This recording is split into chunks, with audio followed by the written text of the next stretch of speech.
Welcome everyone, Dr. Morse, Injury Experts. We are going to talk about Justin Herbert today.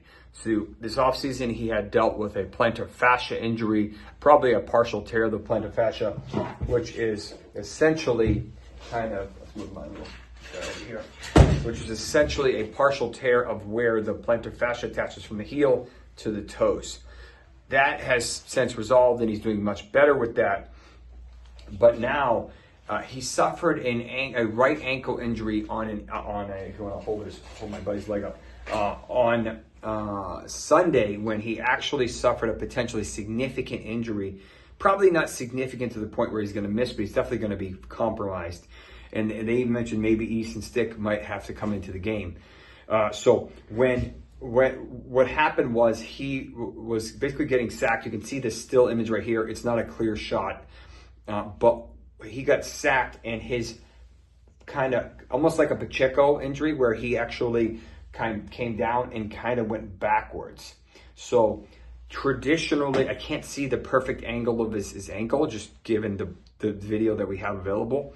This is likely a mild high ankle sprain because of the nature of how his ankle shifted. We saw Trevor Lawrence play through a high ankle last year. We've seen a couple of quarterbacks been able to play through a mild version of these. The more moderate ones are just, you can't function. You can't really put weight on it for a couple weeks. So my suspicion is the fact that he was able to put weight on it. He was able to finish the game. This is a mild high ankle on the right side.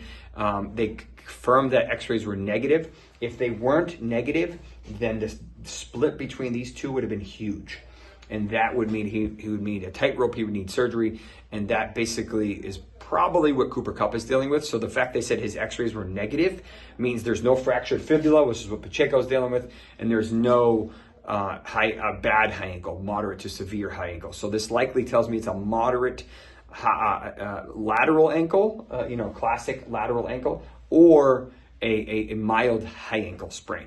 We'll see. Today's Wednesday. We'll see how he practices throughout the next couple of days.